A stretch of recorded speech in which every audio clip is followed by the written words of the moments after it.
چند گزارشات آپ کی نظر کرنا چاہتا ہوں۔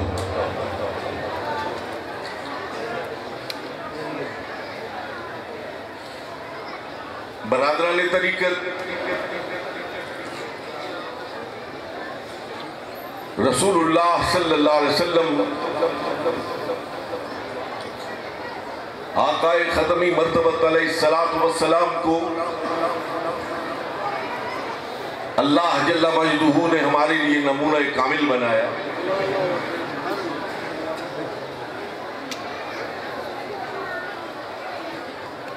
نمونہ کامل ہونے کی صورت میں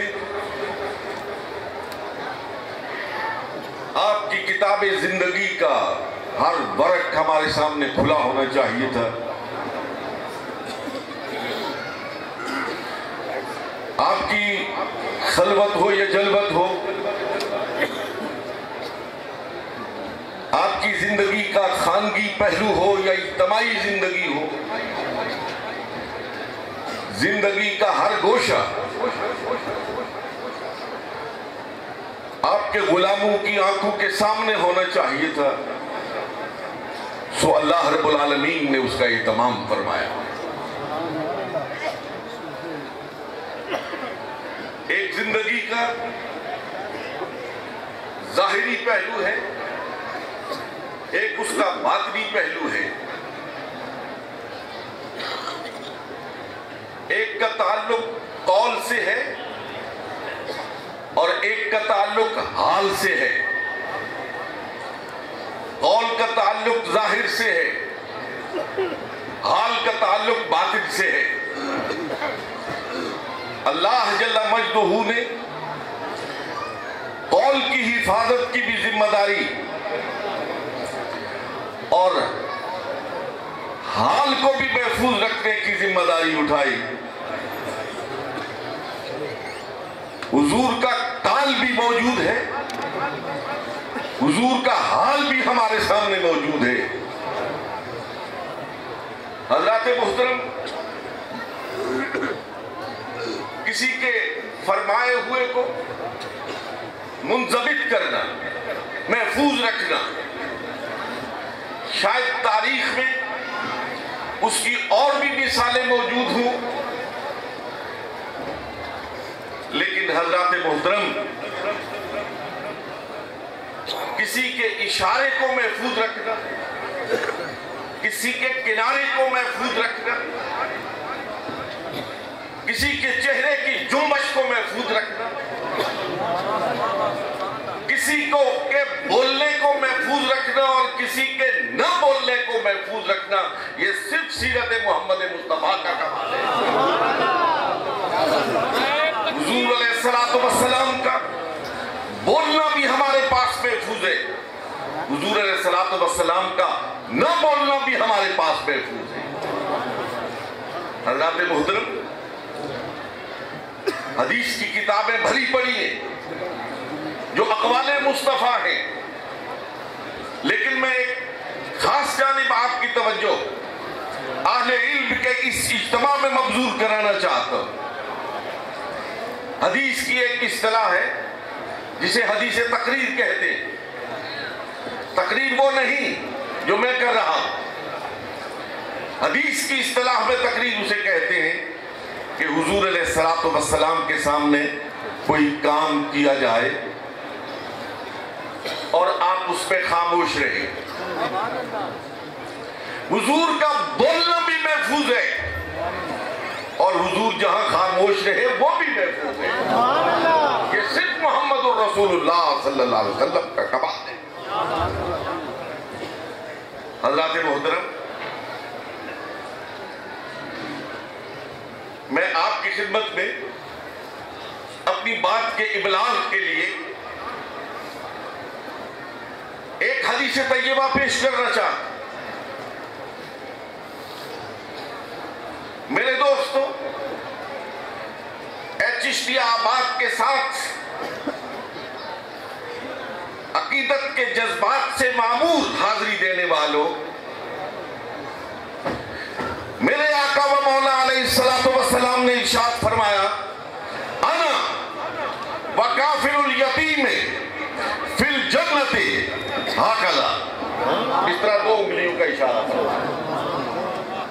انا وکافل الیتیم فی الجنت ہاکذا، میں اور یتیم کی کفالت کرنے والا جنت میں اس طرح ہوں گے جس طرح کے 2 انگلیاں. یہ حضور کا ارشاد ہے.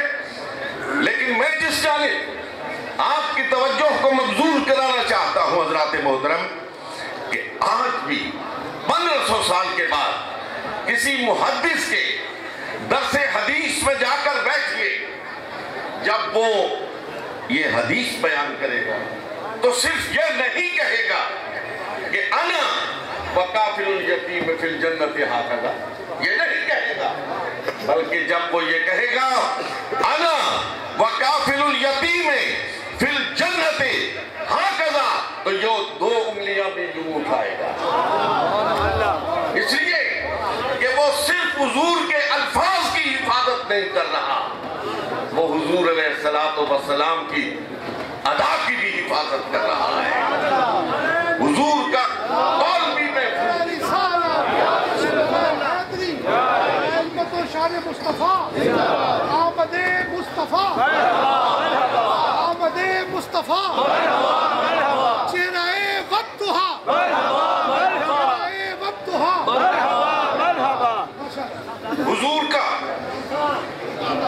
حضور کا قول بھی محفوظ، حضور کی ادا بھی محفوظ.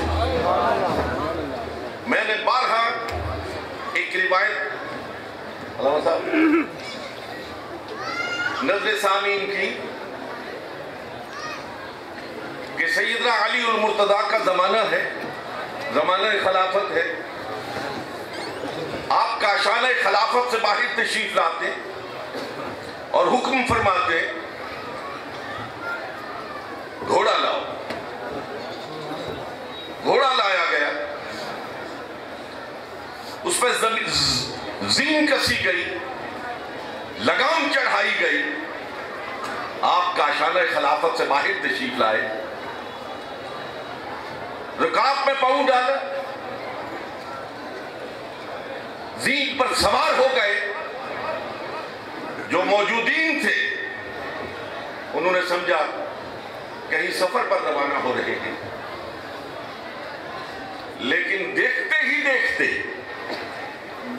سیدنا علی المرتضیٰ نیچے اتر آئے. جو وہاں حاضرین تھے انہوں نے عرض کیا امیر المومنین، اگر کہیں جانا مقصود نہیں تھا تو گھوڑا کس لیے منگوایا، زین کس لیے کسوائی، لگام کس لیے چڑھوائی، اوپر بیٹھنے کا تردد کیوں فرمایا، پھر یہ سارا عمل تو عبث ہوا. آپ نے فرمایا کہیں جانا مقصود نہیں تھا، کہیں نہیں جا رہا تھا.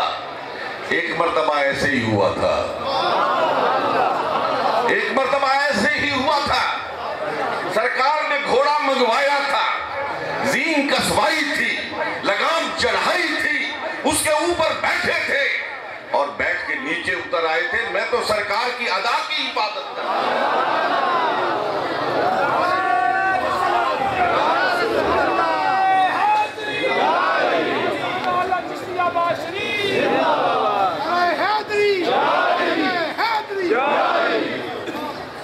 حضرات محترم، میں تھوڑا سا آگے لے چلنا چاہتا ہوں.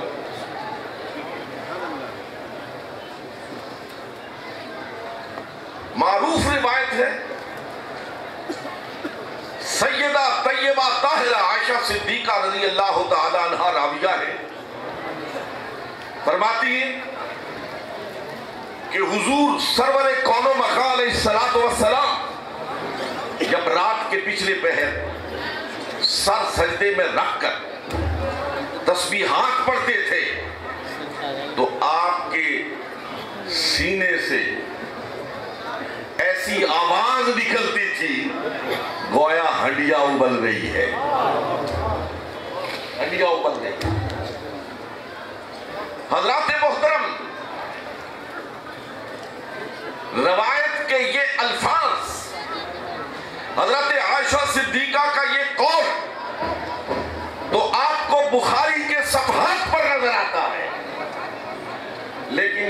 کی آواز کیسی ہوتی تھی،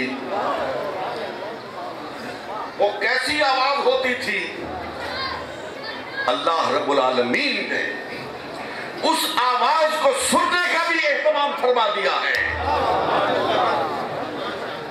فرمایا حدیث کے الفاظ کو پڑھنا ہے تو بخاری کو کھول کے پڑھو، اور حلیہ کی آواز کو کان لگا کے سننا ہے تو رات کے پچھلے پیر کسی صوفی کے حجرے میں چلے گا۔ بخاری کے صفحات پر تمہیں الفاظ ملیں گے اور صوفی کے حجرے میں تمہیں حلیہ کے ابلنے کی آواز سنائی دے گی۔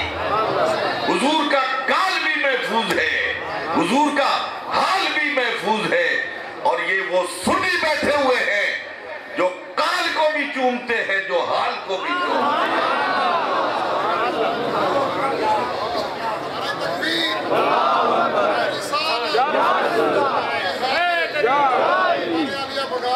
میں آپ کی توجہ ایک لمحے کے لیے اس جانب مبذول کرانا چاہتا ہوں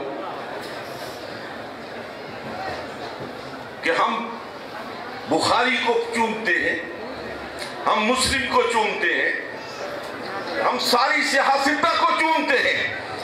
میں آپ سے پوچھنا چاہتا ہوں اے اصحاب علم و فضل کہ کیا بخاری کے ورق خوبصورت ہے؟ ورق خوبصورت ہے، اس کا گتا خوبصورت ہے، اس میں جو روشنائی استعمال ہوئی ہے وہ بہت اعلیٰ ہے۔ اس روشنائی کی وجہ سے چومتے، اس گتے کی وجہ سے چومتے۔ کیوں چومتے ہیں؟ اس لیے چومتے ہیں کہ بخاری کے صفحات پر نطق مصطفیٰ ہے، بخاری کے صفحات پر نطق مصطفیٰ ہے۔ اور یہاں خانقاہ پر کیوں آتے ہیں؟ صوفیہ کے قدموں میں کیوں پہنچتے ہیں؟ کہ وہاں نطق مصطفیٰ ہے، یہاں حال مصطفیٰ ہے۔ وہاں کال کو چومتے ہیں اور یہاں پہ حال کو چومتے ہیں۔ یہی وجہ ہے کہ یہ حال والے زندہ رہتے ہیں تو ہم ان کے قدموں کو چومتے ہیں، یہ مر جاتے ہیں ہم ان کی قبروں کو چومتے ہیں۔ انتہائی قابل قدر سامعین محترم،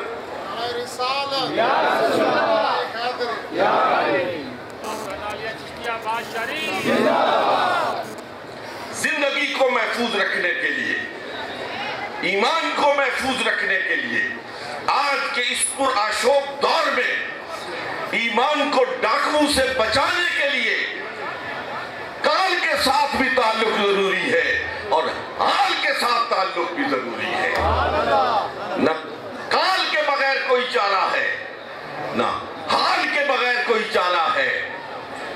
کال اور حال جب ملتے ہیں تو پھر اسوہ محمد الرسول اللہ کھل کر سامنے آتا ہے، اور وہی شخصیت جو کال اور حال کی شاہکار ہوتی ہے وہی آپ کو پکڑ کر جادہ مستقیم پر گامزن کرتی ہے۔ اقبال نے کہا تھا دم عارف نسیم صبح دم ہے، دم عارف نسیم صبح دم ہے، اسی سے ریشہ مانی میں نم ہے، اگر کوئی شعیب آئے میسر، اگر کوئی شعیب آئے میسر، شبانی سے کلیمی دو قدم ہے۔ یہ جو نظر ہے نا، نظر، اس میں بڑا کمال ہوتا ہے۔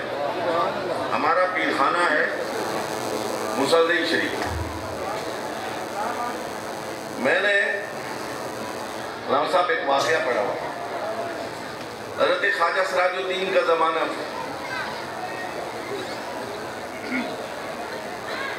ان کا ایک نان بائی تھے، تندور پر روٹیاں پکانے والے،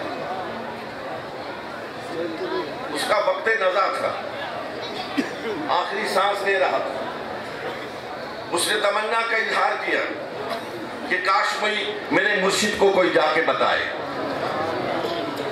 وہاں سے ایک خلفاء میں سے دوڑتا ہوا حضرت کی خدمت میں پہنچا، حضور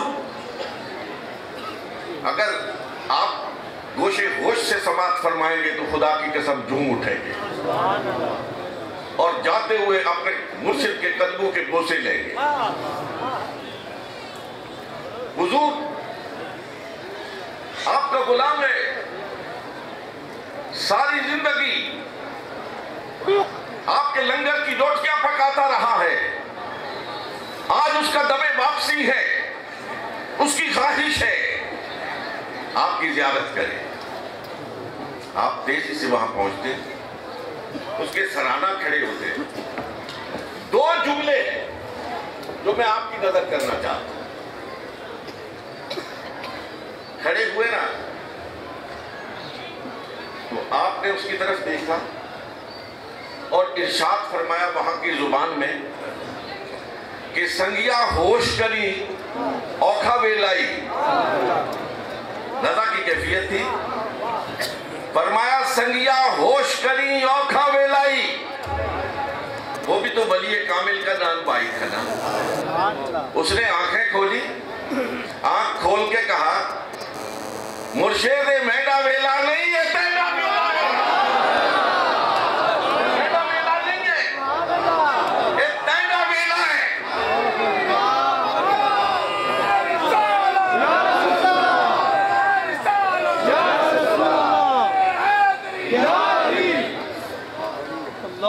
وہاں جو خلفاء موجود تھے وہ فرماتے ہیں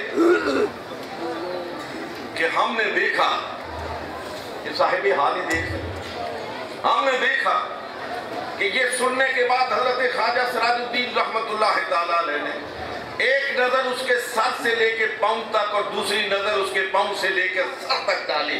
اس کے جسم کا منہ کہہ رہا تھا لا الہ الا اللہ، لا الہ الا اللہ، لا الہ الا اللہ، اور وہ اپنی جان آخری کے سپرد کر رہا تھا۔ نعرہ تکبیر، نعرہ چشتی آباد شریف، سبحان اللہ، سبحان اللہ۔ حضرت شاہ غلام علی دیلوی رحمت اللہ تعالیٰ علیہ بیمار تھے۔ دہلی شہر میں ایک جوگی تھا ہندو، اس کو یہ کسب تھا، یہ کمال حاصل تھا کہ وہ نظروں سے بیماری کو سلب کر لیا کرتا تھا، بیماری کو سلب کر لیا کرتا تھا۔ جب آپ بہت بیمار ہو گئے تو آپ کے خلفاء نے عرض کیا کہ حضور اجازت فرمائیں تو اس جوگی کو لے آپ کے علاج کے لیے۔ فرمایا نہیں یار، میں کسی ہندو سے علاج نہیں کروا رہا۔ بہرحال دن گزر گئے، آپ پر غشی داری ہو گئی، درویشوں سے برداشت نہ ہو سکا، برداشت نہ ہو سکا، اور جا کے اس جوگی کو لے آئے۔ جوگی نے سوچا کہ یہ تو سلسلہ عالیہ نقشبندیہ مجددیہ کے ماتھے کا جھومر ہے، اگر میرے اس کمال سے شفا پا جاتا ہے تو پورے ہندوستان میں میری بلے بلے ہو جائے گی۔ آیا، بیٹھا، نظر ڈالی، کمال تو تھا۔ آپ ہوش میں آ گئے، ہوش میں آئے تو دیکھا سامنے جوگی بیٹھا ہے۔ آپ نے سوچا نہیں آنا چاہیے تھا، نہیں بلانا چاہیے تھا، لیکن بلا کے لے آئے۔ مگر اللہ، یہ آیا، اس نے میرے جسم کے روگ کو دور کر دیا، اور اگر یہاں سے واپس جائے اور باطن کا روگ ساتھ کے لے کے جائے تو پھر کوئی بات تو نہ ہوئی۔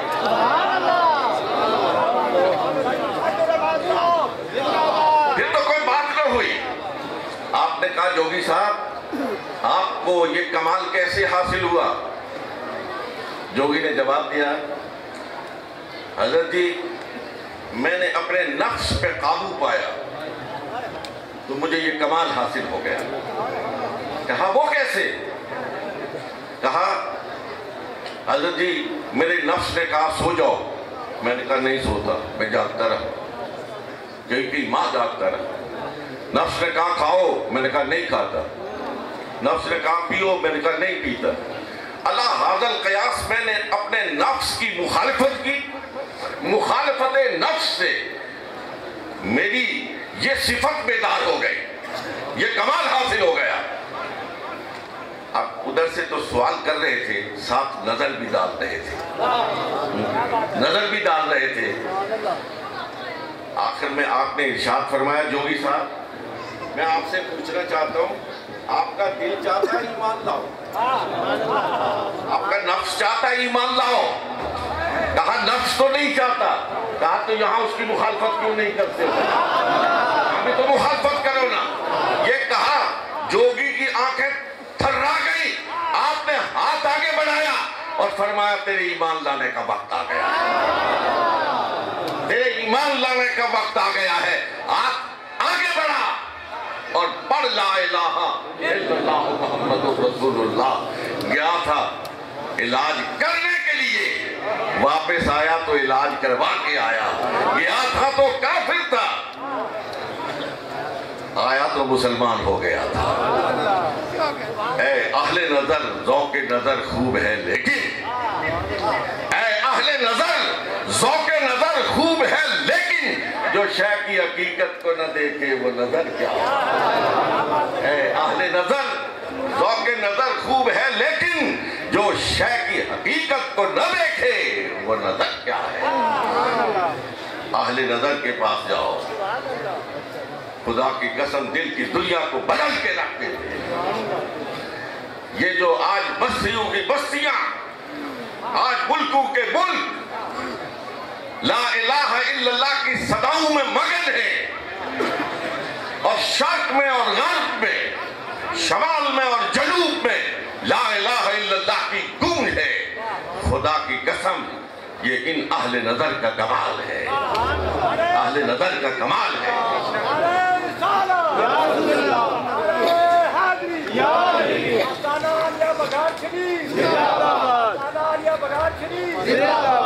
چشتیوں کی درگاہ پہ بیٹھا ہوں، ایک واقعہ ذہن میں گردش کر رہا ہے۔ پیر صاحبان کی اجازت سے آپ کی مجلس کی نظر کرتا ہوں۔ حضرات محترم سلطان شمس الدین التتمش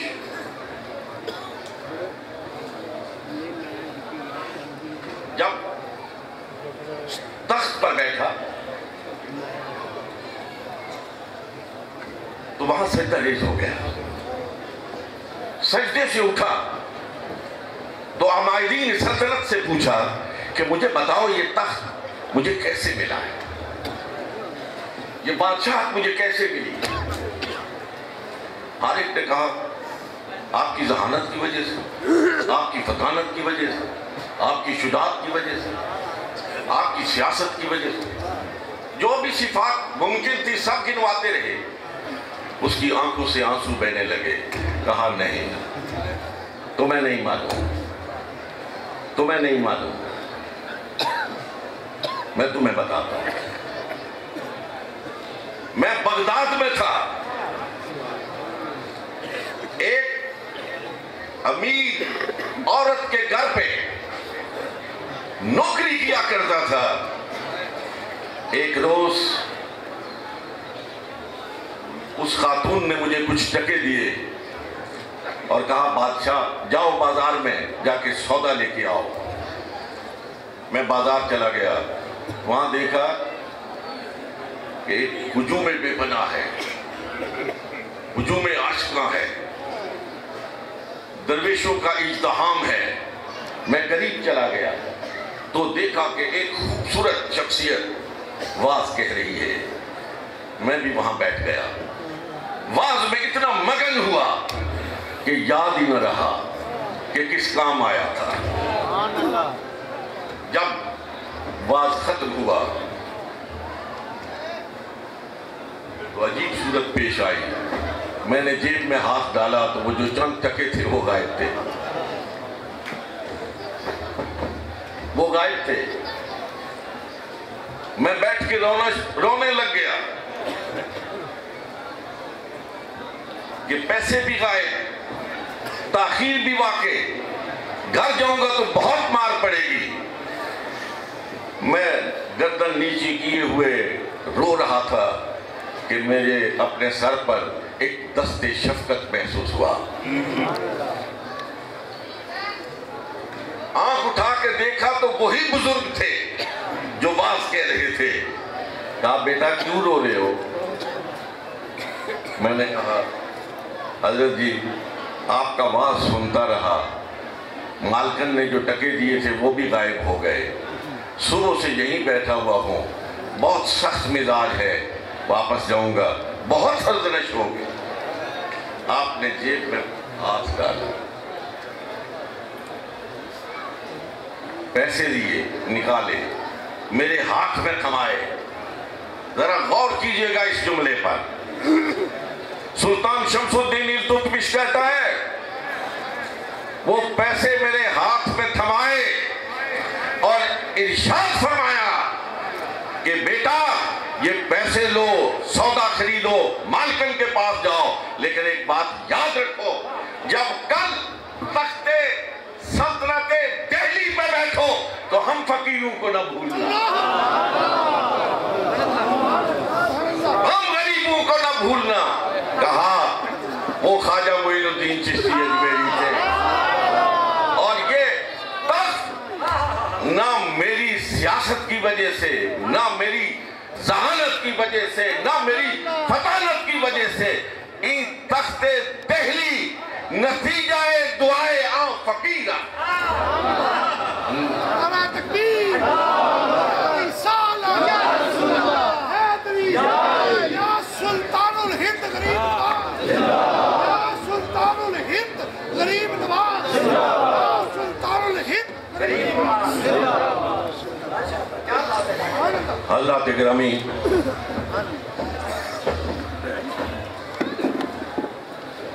وہ تمام صوفیہ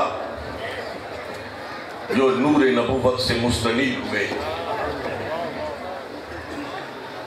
زندہ تھے اور زندہ ہیں, تو براہ راست لوگ ان کے نور سے مستنیر ہو رہے ہیں. اور اگر قبروں میں چلے گئے ہیں تو خدا کی قسم اٹھا کے کہتا ہوں یہ قبریں بھی ان کے دلوں پر حکومت کر رہی ہیں.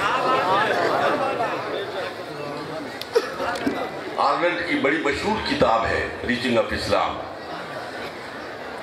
اس نے پورے ہندوستان کا دورہ کیا, چپا چپا چھانا, اور اس کے بعد اپنا نتیجہ فکر لکھا.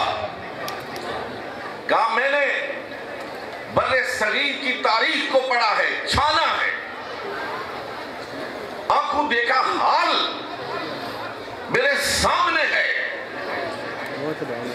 لیکن کہتا ہے آرلینڈ کہ یہاں لوگوں کے اقتدار کے سورج طلوع ہوئے, غروب ہوئے, لیکن میں پورے سچائی کے ساتھ اس بات کی گواہی دیتا ہوں کہ اگر بر صغیر پر حکومت ہے تو اجمیر میں لیٹے ہوئے ایک فقیر کی حکومت ہے. اجمیر میں لیٹے ہوئے فقیر کی حکومت ہے.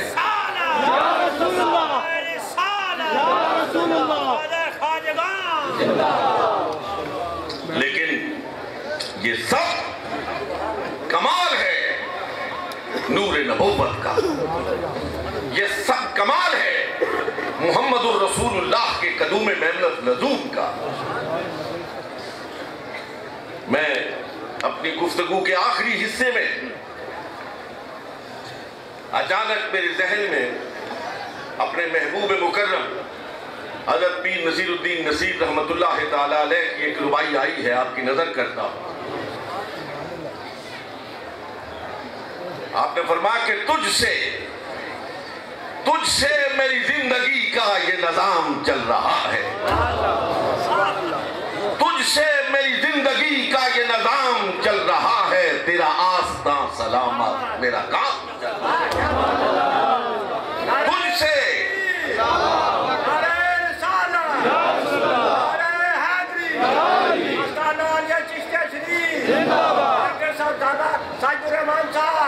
تجھ سے میری زندگی کا یہ نظام چل رہا ہے، تیرا آستاں سلامت میرا کام چل رہا ہے، نہیں عرش فرش پر ہی تیری عظمتوں کے چرچے،